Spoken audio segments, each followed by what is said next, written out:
let's get started. So you're here to talk about the Scholarship of Teaching and Learning, and this is something that we love very dearly. And these quotes really speak to us about what the heck is the Scholarship of Teaching and Learning. And if you would like to raise a hand and let me know, have you ever heard of it? If you have, maybe give a little hand and give us an idea of who has some background knowledge of the Scholarship of Teaching and Learning. All right. So some of you, that's great. That's wonderful. I love that. Excellent. Awesome. All right. So I'll read the first quote. The overall intention of SOTL is to improve student learning and enhance educational quality. So it really is that simple. It's just taking what we're doing as teachers and thinking about improving what we're doing, or educators or administrators, somebody in the education realm. And SOTL essentially invites us to think about teaching as a serious intellectual work, ask really good questions, seek evidence, and use that to improve our practice. And then the last part, which is the scholarship part, make this work public so that it benefits others.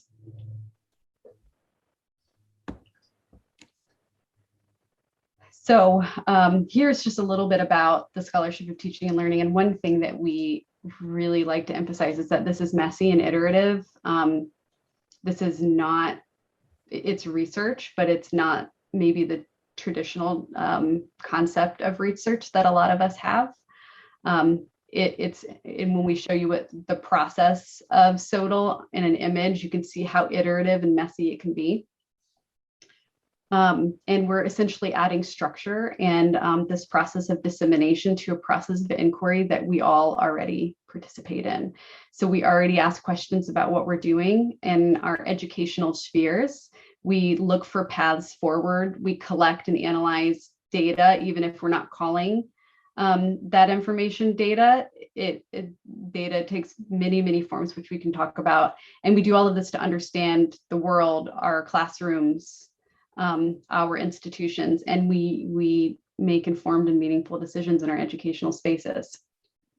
And just before you change the channel, I'm going to add as well that the foundation of good scholarship of teaching and learning begins with reflective practice. And all teachers who are reflective practitioners are constantly striving for ways to be more effective and to sort of fine-tune their craft and their art. And so whenever we talk about, as we're going to get started talking about wonderings and thinking about things that you might want to be researching, it goes very much hand in hand with reflective practice. So I'm going to keep being that voice in the background, yammering about reflective practice because it is super duper critical. So yeah, it's the show. And since you all love ePortfolios, and clearly you're already on board with reflections, so hopefully we're preaching to the choir. So actually, I think I might have to present this slide because there's some animation I forgot about, but here we are. This is a process of action research, but here's my little quote. Action research, if you haven't heard of it, it's very similar to the Scholarship of Teaching and Learning. And I, for instance, have worked on action research with K through 12 educators, and it's teachers sort of boots on the ground doing research in their classrooms. And so there are a lot of similarities. And I like this process diagram from Mertler, who wrote a book about action research. And the quote is there just to tell you how similar they are, but we're going to kind of follow this process as we talk to you about things today. So we have our planning stage, which is really where we're focusing a lot of our effort during this session, because most of us are here. We're just thinking about ideas and topics and starting to consider how to act, develop, and reflect based on those ideas. So, this is why I don't like to go into presentation mode, because that happens a lot. All right. So then there's the acting stage where we, collect data, we analyze this data, we think about what happened. And then what's very important about action research and SOTL is we're actually doing something about this information that we're gathering and reflecting on.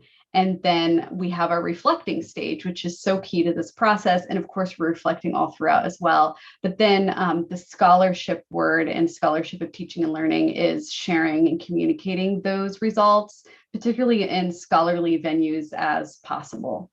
And then reflecting on that process, and then going right back to the beginning and planning again, and following these iterations all the way through as many times as necessary. So why is this important? Hopefully, if you're here, maybe you already were thinking about this because you found it important enough to dedicate some time to. But why are we talking about SOTL? Well, we're, wanting to improve practice, and most educators or people who work in education in general want to do that. And this is just a structured and systematic way to do it. It's very intentional. I like to use that word. And we're disseminating the information that we find. As educators, we can get really bogged down in what we're doing in our silos. And by disseminating this information, we're sharing, and we don't always have to reinvent the wheel. And also because a lot of the research that we have, we always want more research focused on ePortfolio specifically, and a lot of the research that we have is descriptive. So I don't know if anybody here is familiar with Pearl, the archive for finding the literature that's focused on ePortfolio, as much as me and my colleagues have been able to unearth and put on this website. But of all of the 638 articles, peer-reviewed articles that we have found and categorized into different types of publications, you can see that the majority, the largest percentage is descriptive. And I'm actually going to take a minute to navigate to this site here to talk about what these categories mean. Sometimes the website's slow. There we go. So descriptive is just maybe an argument for using ePortfolios. It might be a description of a program that has implemented ePortfolios. No original data are analyzed. Sometimes prior data that's already been published somewhere else is discussed, but there's nothing original in this. And if we go back here, empirical, we have a few empirical categories, which is wonderful. Empirical affective is the type of empirical research that presents original data, but we're focusing on maybe the teacher or educator's feelings about ePortfolio, or the students' perceptions or feelings about ePortfolio, rather than outcomes. Whereas we have this empirical outcomes category, which is original data, including maybe learning achievements, other personal characteristics like motivation, self-regulation, thinking about learning outcomes in general. So it's a different type of research. And when we see that's kind of a small category, and there's clearly a place for more research. We have little groups of studies of each of these examples, but there's a lot still to be done. And feel free to, look around here and understand more about these categories and search that site, and we'll certainly direct you there later. But just as a quick overview, if you're looking for an article that's focused on ePortfolios, just go to this advanced search page, type in your keyword, or any of these other things. Let's say I only want ones that are focused on motivation and outcomes focused research, and those are the 16 that we've been able to find. So Joan, do you have anything that you want to add about why SOTL is important? I see that on your face. Yes, I do. In addition to reflective practice, I'm just kidding, not kidding. One of the things that I have always found to be really interesting, and always a little bit surprised that there's not more written about it, is the kind of linkage and alignment between ePortfolios and the scholarship of teaching and learning and assessment proper for programs, institutions, looking at the more qualitative data that you can capture in an ePortfolio and using that for assessment. So if you're looking at outcomes-based assessment and ways in which portfolios can provide you with those data. So when you're using a portfolio and you're looking at data, you're sort of shifting in a number of ways the contents of a portfolio, which are on best case scenario, student work. That student work then becomes a data point that you can use for research in SOTL, but it's also a parallel to what you're using for assessment to look at outcomes-based work. So there's some really nice parallels that you can draw from assessment. And sometimes people start doing their SOTL projects based on what they find during an assessment program. So it's really nice. Sometimes especially if you're new to this type of research, you're going to start and you're not, and if assessment's not a foreign thing to you, then you might see some overlap in some of the things that we're talking about. But it's a nice way to kind of dovetail, research that you have to do into SOTL, which you may want to do, and may actually sort of help some of that promotion and tenure stuff going on, depending on your institution. So it is a nice way to do some overlap, and nobody likes to reinvent the wheel. So so I think that was another why that I wanted to add. Plus, once you kind of start doing SOTL, you start seeing research questions everywhere. So another reason why SOTL is because you just can't stop. And there are worse things to be addicted to, I'm sure. So with that, Jess, we can do the next slide. All right. It's funny that you said that, because I used to teach action research in a teacher education department to, usually teachers, maybe current teachers who were getting a master's degree in elementary education or middle grades education. And I looked at the introductory materials that I provided for that course just earlier today. And I saw my note about, this is not the typical, research people in lab coats. But this is the fun type of stuff. This is the stuff that I get to do when I'm taking a break from everything else they make me do in my job. So I love that that's the way you think about it as well. Anyhow, 2 quick notes. On this website that we just showed you for today's presentation, we created a little SOTL space for you all today. So feel free to navigate there. We already talked to you about what the Scholarship of Teaching and Learning is, but you can see a little bit more information on this website if you would like. And you can follow these tabs as we talk about these different things and discuss them later on as well. And then sometimes we'll use this study as an example SOTL study, just to provide, for instance, example research questions and whatnot. And if you want to access it, it's open access. It's at the journal, the International Journal of ePortfolio, which some of you may be familiar with. So I'm actually just going to go to the main page. So all of these articles here are open access. So that's definitely a great venue for Scholarship of Teaching and Learning Studies if you decide to engage in one and publish. So let's start wondering. Joan mentioned these wonderings earlier, and before all of the other steps, this is what we need to do. We have to wonder, and that leads to our line of inquiry. This is part of our reflective practice that's so important. And what we're hoping is that you all will wonder as well, and maybe share some of the wonderings that you have with us today. And we can talk about those paths. Where can we take that? What sort of data can we collect? But we have to start with the wonderings.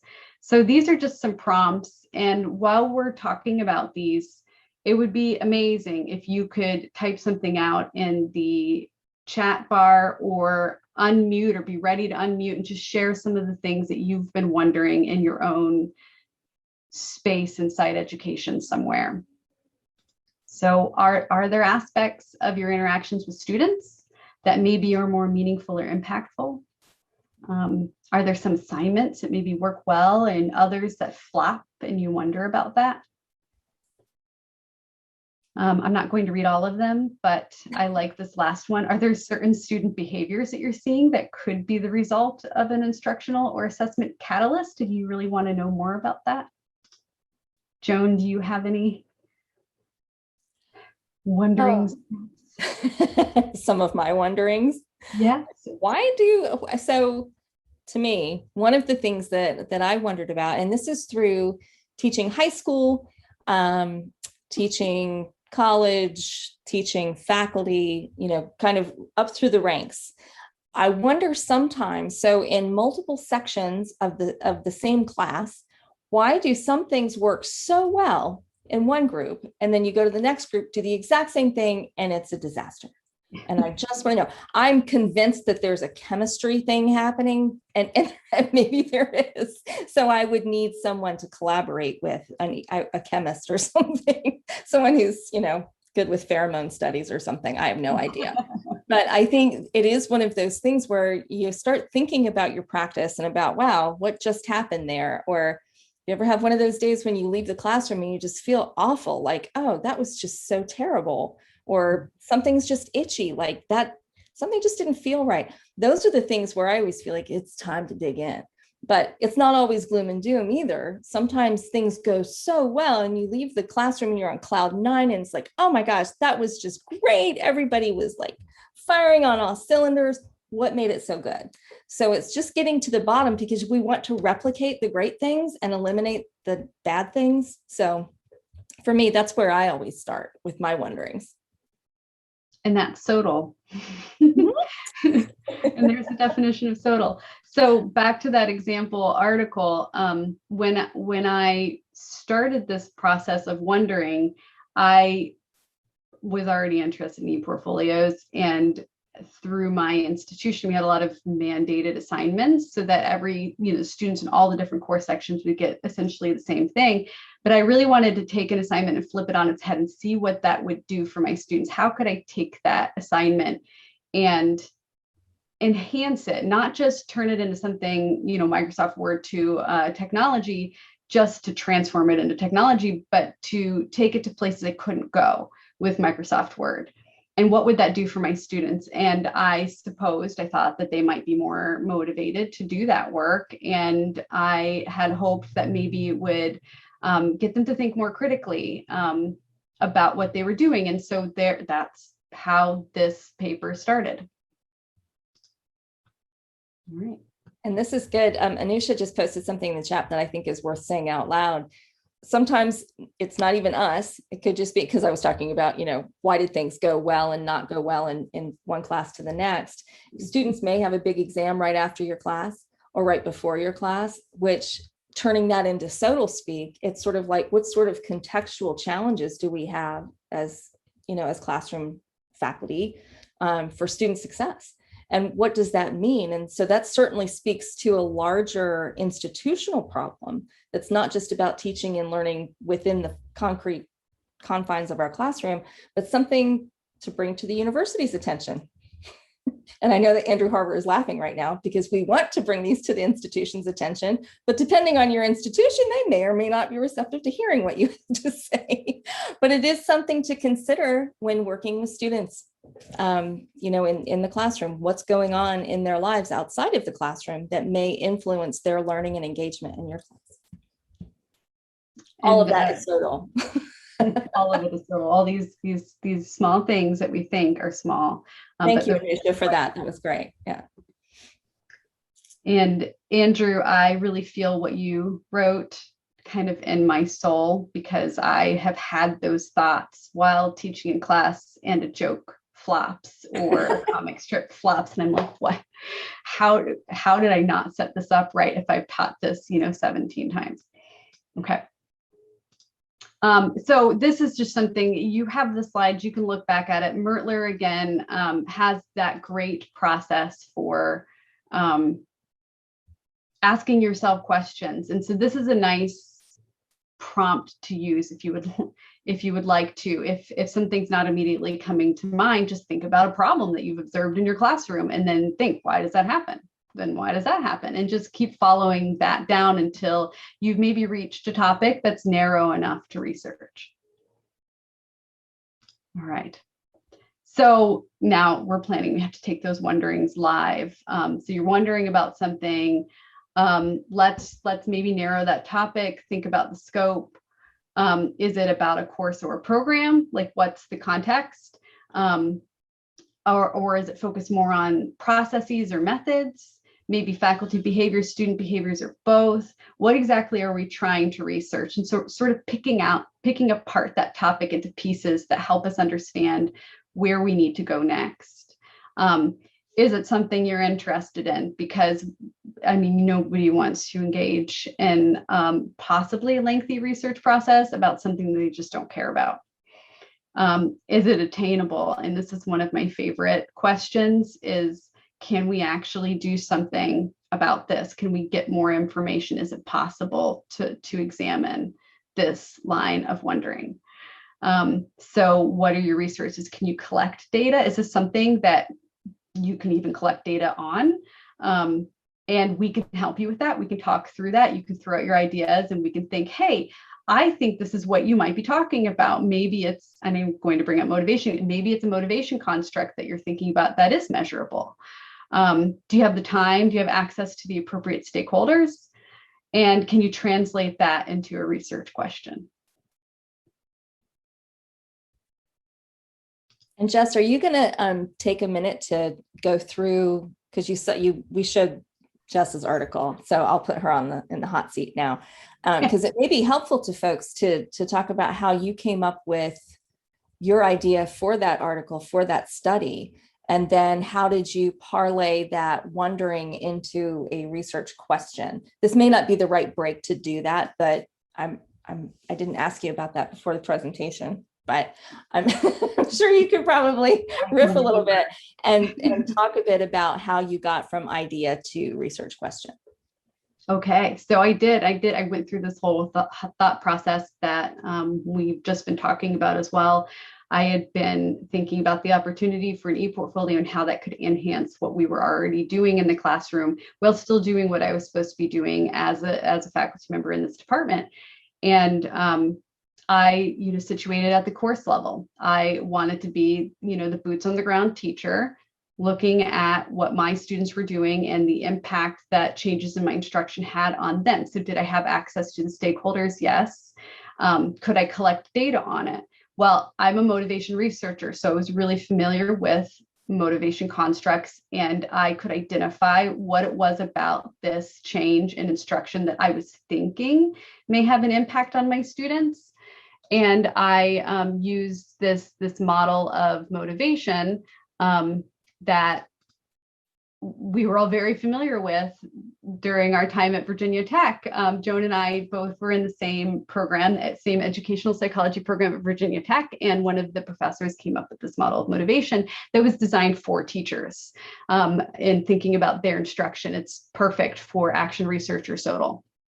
And I was thinking about, well, what would this assignment do in terms of their perceptions about this class? Would they feel like they were more empowered, that what they were doing was more useful? Maybe they would make them feel more successful. I wasn't thinking so much this one. Would it be more interesting to them? Would they feel like I cared more about them because of this, or they felt more caring from the other students? So these were, those motivation constructs I was considering, but also higher order thinking. I was embedding reflection and these very deep prompts into this assignment that we couldn't previously have in quite a meaningful way. And I was hoping that that would deepen their thinking.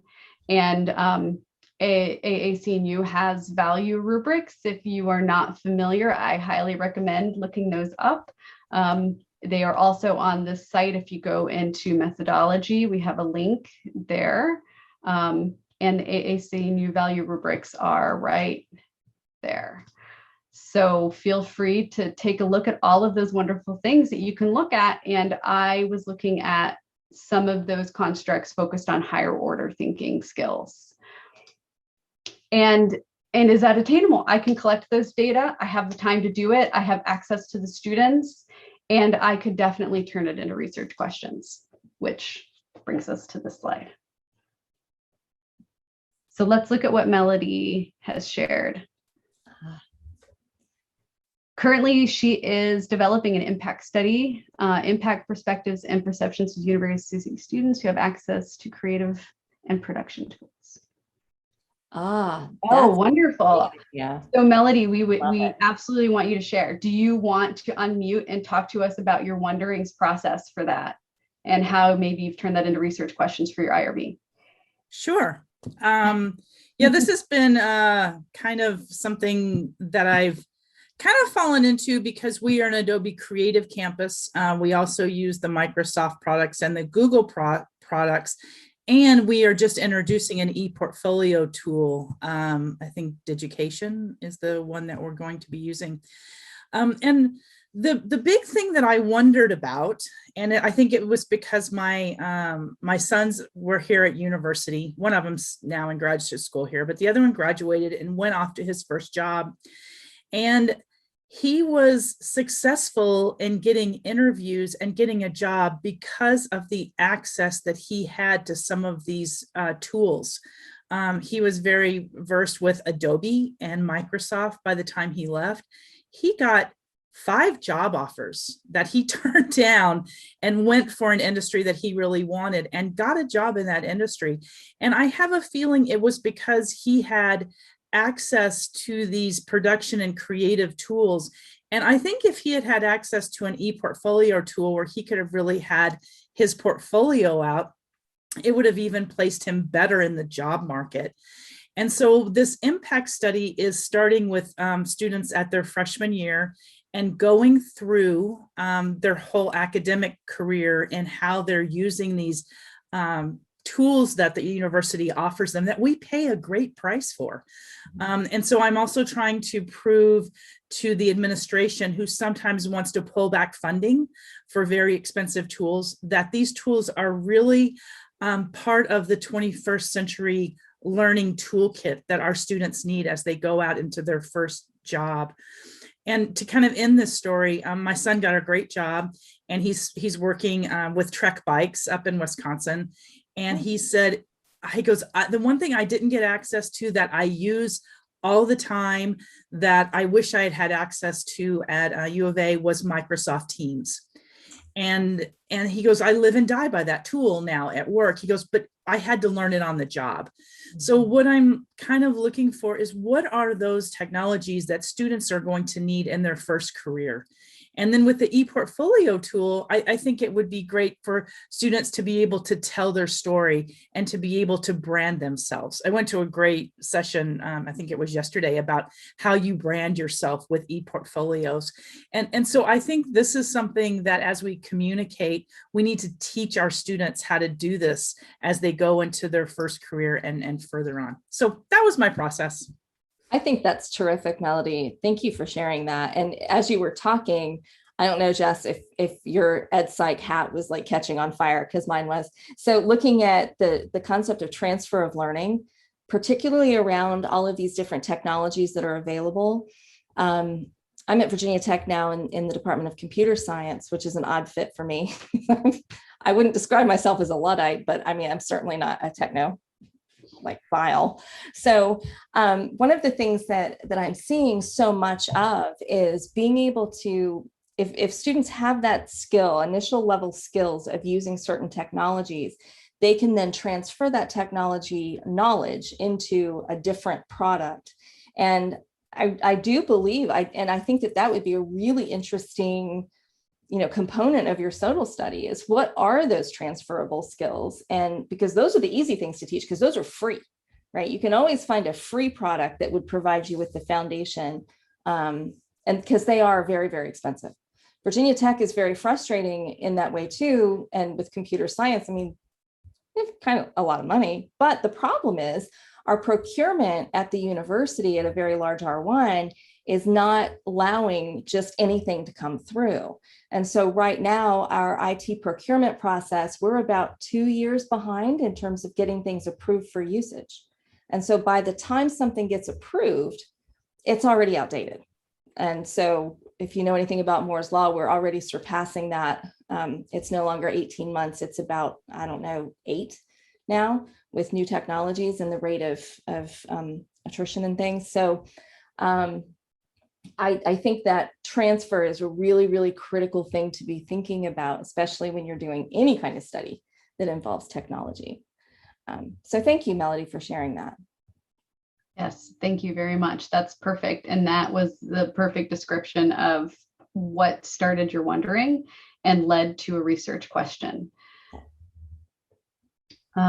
So we have a couple tips for research questions. Really, we want to hear your wonderings. And so you can see the next slide after this, let's talk. So let's just talk about research questions very quickly, and then hopefully we can get a few of your wonderings maybe out there. And if we need to break into 2 rooms so that we can have maybe a smaller conversation with 10 people instead of 20, whatever we all feel most comfortable with. Not that we're doing a breakout room to work, but to talk. So first off, research questions. Quantitative versus qualitative. The qualitative ones are going to be more open-ended. The quantitative, of course, a little bit more closed. We want to make sure that our questions are neither too broad nor too specific. We also, this is one pet peeve of mine, is we try not to assume the answer in the question. So we want to avoid words that have that connotation like improve. And instead, think about terms that, are before. We're trying to keep our hypotheses out of it, basically. And then we need to make sure that our ideas are based in a body of literature. And sometimes all this is, especially for people who maybe their background is not in education or in educational research, it's just taking those wonderings and figuring out what that word is that people use when they're researching it, and then knowing how to insert that keyword. And so it's just trying to narrow down to what I'm saying something, but what is that actually, what's the term for that in terms of measuring it? And thankfully, the website is right there and ripe for picking in terms of evaluating literature based upon your wonderings. And this maybe is my favorite, is your question answerable? Something that we can answer or at least gather information on. And the sad part is sometimes we don't know. We don't know if it's answerable. Hopefully a little literature search will get us closer to knowing if it's answerable or not. But yes, that one's fun. Sometimes we wonder really amazing things that we just maybe will never get an answer to. And so these are the questions. Before you talk through those questions, because I think the questions are really important examples of what I'm about to warn you against, and that is about media comparison. SOTL is not a media comparison study, and media comparison is what's better, teaching an assignment with a portfolio or teaching an assignment as a lecture? What's better, this or this? Those are you're comparing apples and oranges and trying to determine which is best.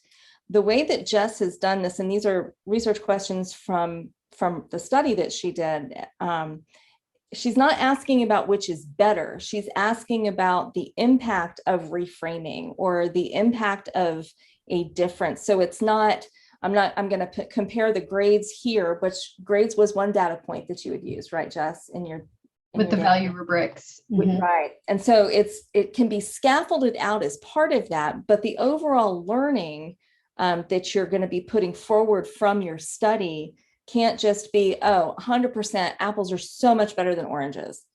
Because the nature of this type of research, there are far too many variables out in the world that you cannot, you can't take every single thing into consideration using human subjects in a wide open space, because even if your classroom is your laboratory, there are far too many things that you cannot account for. So instead, just make sure that you're not couching your research questions in that way, and you go granular always.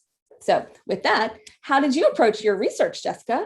So it's with that perspective of classrooms being dynamic and complex places where a lot of things are happening. And I was interested in motivation because that's my background, and higher order thinking because that essentially was one of my main objectives of the course, is that I really had my students thinking deeply about what they were doing and learning in the class. And so I just went back to, who am I? What do I think is important in an educational environment? And I thought those two things were important. I didn't know how it would change, because especially in terms of motivation, they were working a whole heck of a lot harder on that assignment. And some of my students might have just been a little bit not happy about the fact that they had to work harder.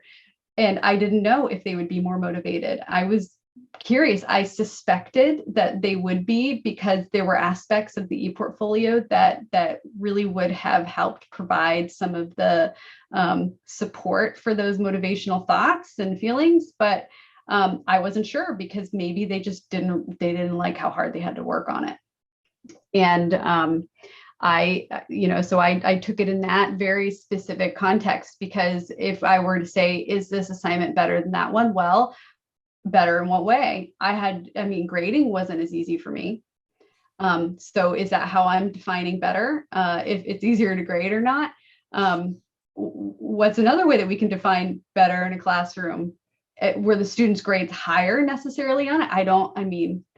Maybe they weren't, because they had to work a whole lot harder. So maybe some students' grades weren't. I wasn't sure going into this how it would turn out. And so there were all these thoughts, and I just narrowed my scope to these questions. And you can see how that ended up. They were more motivated in certain ways, and in other ways their motivation didn't change, and they did think using more critically, for instance, because at least about the assignment.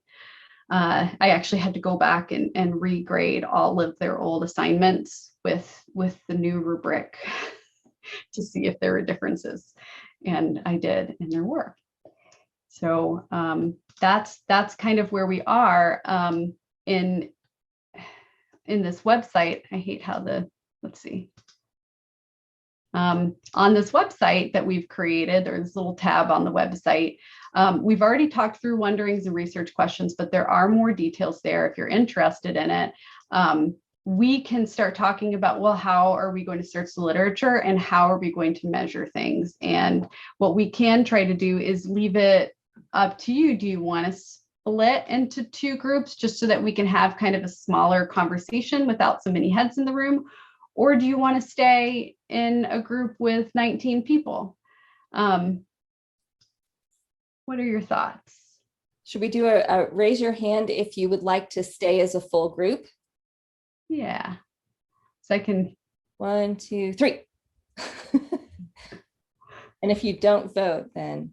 Okay, let's see. We've got, do we just do majority rule? Let's see. 1, 2, 3, 4, 5. Some hands are going away. Oh, no. Yeah, they don't stay up for very long. You have to. I think it was okay. We have more than half. I see 11. Okay. Total. So let's stay in the group. And that said, I won't speak for Jess, but if you get started on something and, or we're talking as a whole group and you have something that you want to share maybe individually, you'll have my email, you'll have Jess's email. Please reach out to us, because I'm very happy to, be a mentor to you in any way that I can as your work, even if it's just brainstorming or if you want me to read something. I love doing that. So please, and you don't have to listen to me as an author. I'll just read it and let you know where you can, you know how it is when you have a colleague. It's what colleagues do. Okay. So Jess, what do you want to do next? So we can, I see Andrew is sharing something, came in late. Oh yeah, Boyer. Absolutely. Yes. We have, yes, it's our duty as teachers to share. Yes, so, absolutely. Yeah. Hence one of the main differences that people have speculated that exists between action research, which is that, teachers in the classroom doing research, and the scholarship of teaching learning is a scholarship component. It's taking it to that next step of sharing. And doing that, in order to benefit the larger group. I really appreciate that, Andrew. And there are lots of venues for that. So AAC&U has some just shared IGEP, which I guess is now part of AAC&U. But also ABLE has their Andrew. AEPR. Yeah, AEPR. Thanks. Yeah, which is also a really great publication and a collaborative venture to pop into. So there's really no shortage of resources. And again, as individuals, I know Jess and I are happy to point you in the right direction, so we can share resources as they pop up for you. And we've put some resources on this website. So let's say we have our research question, what do we do next? And that's where we have some more prompting questions here, and we can talk through that with some of you if that is what you want to do. But just to show you what's here, for instance, we have those, is it measurable? Those favorite questions of mine and Joan's.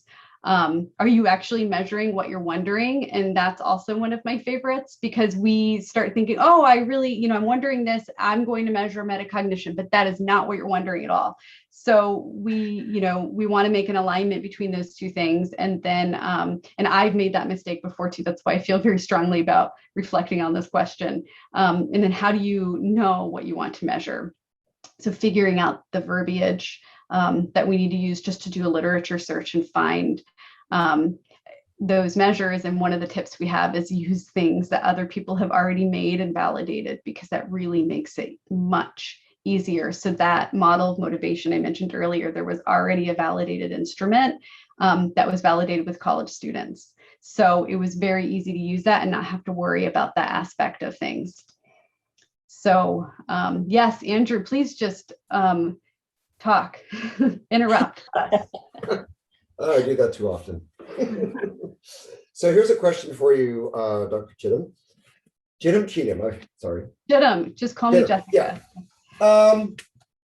Have you tried to measure reflection?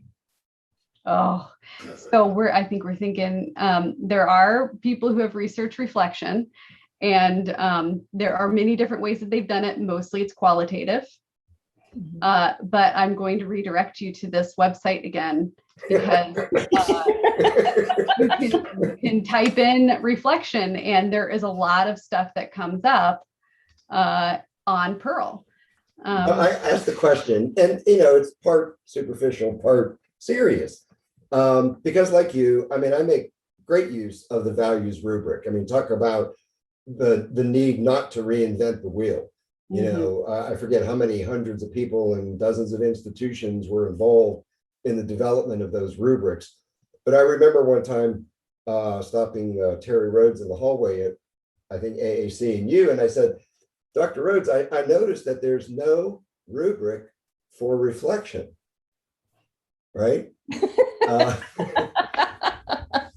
And so we talk a lot about the relevance, and it's like duck research, as a colleague of mine describes it.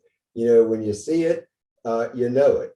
But I have found myself kind of stuck because I don't have a rubric for reflection. I saw a paper one time that was so complicated I didn't get past the abstract, but this has been a challenge for me in terms of, the goal of folio thinking and developing metacognition. And it's like, okay, how can I apply this set of criteria to this wonderful essay?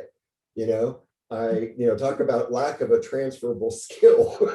Right, right. Well, I'll jump in, because this has been a long time thing for me too. As you know, I think we've talked about this before, Andrew, but the idea of reflection being such a complex and complicated construct in and of itself, I feel like you can make an argument in any study if you identify reflection as a conglomerate maybe of constructs. Mm-hmm. So if you think about the value rubrics, which value rubrics would be most useful if you wanted to pick and choose different aspects of the value rubric to create a construct for reflection? Well, for me, certainly critical thinking, creative thinking, absolutely. Problem solving, because I feel like there's so much reflection that has to happen when people engage in the process of problem solving. So there's this moving backwards and moving forward simultaneously as part of a reflection process. So I just take different, it's kind of cheating. And I think this is maybe why Terry did not want to have try to tackle that beast, because that pill would be too large to swallow, trying to figure out what is reflection. And reflection takes different forms depending on how you're looking at it. So I do feel like because it's a complicated construct, for one, that's awful because it's not easy, but for two, that's awesome because it allows us to do our things. So I found, reflective rubrics for reflection, and yeah, and you mentioned that too. To me, they all kind of fall a little bit short because there's always one little element that, and the ones that are freely available are a great place to start, but there's always that one little element that, no, I really want to know to the extent that they're doing this, because a historical recollection is part of what I believe to be part of good reflection. And so is that happening in the student work? Are they going backwards in time to remember something that happened before? Because that also provides evidence of transfer. And so you can't pull in transfer without the reflective piece either, because you have like, oh my gosh, this is just like when I did that. So, using Salesforce is not all that different from using, any other CRM or, if you speak that kind of language. And So Andrew mentioned metacognition as well. Yeah. And have measures just for metacognition or metacognitive learning strategies in general, because metacognition is also not a simple thing to measure. So you will see on this, there are a lot of studies focused on reflection. And what I did is I searched for reflection, and then I narrowed the search by outcomes focused research so that I would just get original data that are focused on student outcomes or other sorts of outcomes. And having gone through a lot of these, I have seen those rubrics as well, and they don't always stack up. I see a lot of really powerful qualitative research studies that really look at that deeper construct of reflection as well. So it's worthwhile to limit your search and dig through these in that way. It reminds me a little bit of a conundrum in my other life, which includes measurement of quality of life. Mhm. And there must be 30 quality of life scales. And people continue to invent their own. Oh, yes. And that really sort of muddies the water in terms of making headway on a common goal. Right. Yeah, it is. It's difficult. Self-efficacy is the same sort of thing too. It's just everybody tries to lump everything together. And I would even argue that reflection is equally complex to efficacy, because efficacy is a really detailed construct and it's contextual.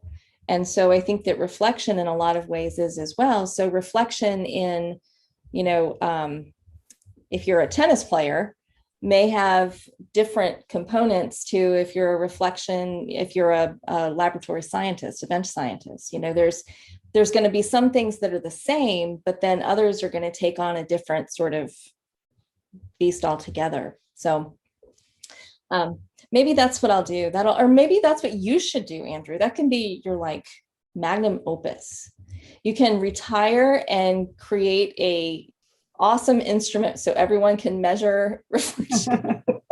Have you signed yourself up for that value rubric? Because I can be ready to make it. No, probably like many others. I mean, I do use bits and pieces. There's a criteria from the integrative learning. There's a criteria from effective communication.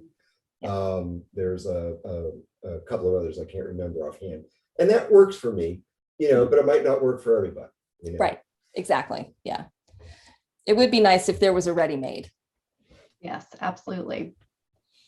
And self-efficacy was brought up. So what we've done here is created a resource for you as well, that if you are having these wonderings and maybe some of those wonderings align with some of these outcomes, we found open access or easy to access, if you have a library database, articles or guides to creating instruments, interview protocols, surveys, observation protocols, those sorts of things, and tried to compile some of them here. You'll see that a lot of them lean towards motivation and learning strategies, because that's where Joan and my background leans. And there are so many other constructs. So this is not in any way, shape, or form everything. It's just a few things that we could throw out there and give you easily, because a lot of our educational research does think about these constructs. Yeah, and one of the things that I was going to put on there, but I forgot to, is a lot of the mindset that would probably go under the goal orientation theory. But with mindset, with grit, these are now popular areas that are becoming a little more mainstream, which I think is pretty cool. And they're becoming mainstream in a responsible way, because I think a lot of stuff could be sort of a pop psychology. Sometimes we get a lot of that just dumbs it down beyond what's really usable in an academic sense. But Carol Dweck's work that Jess is showing right now, there's a mindset scale that's great, and it's a short one, but you can kind of riff on that as well. And it's kind of gaining ground. One of the things that my own research has sort of landed on, now this is not very recent, but the idea of developmentally, a lot of students who are in college are having sort of this sustained adolescent period. And some of the tools that we're Andrew's laughing, it's a real thing. And I have adult male children, and so I know it's real, but it's this ongoing idea of almost a learned helplessness. And so it goes beyond the fully formed frontal lobe issue that we deal with students in their undergraduate ages. But some of these scales, even if you see scales that are used in K-12, they can be very applicable to college students as well, because developmentally, we are still dealing in an undergraduate sense with children.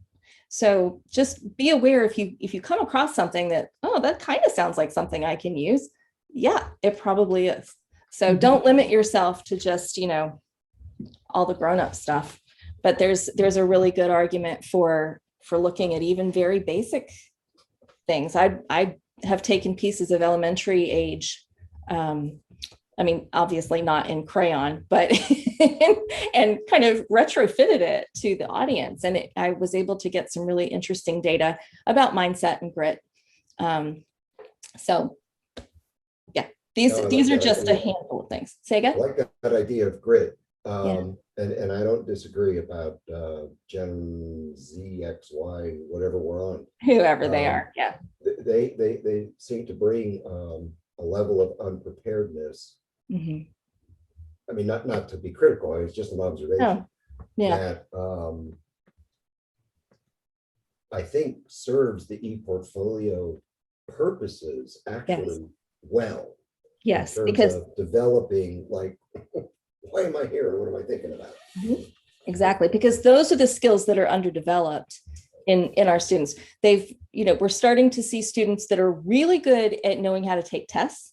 They're really good at finding resources to help them know answers to things. But what they have not been prompted to do an awful lot is to put their reflection into action. So thinking through why they're doing things, how, why is this being done? How can I use this in another situation?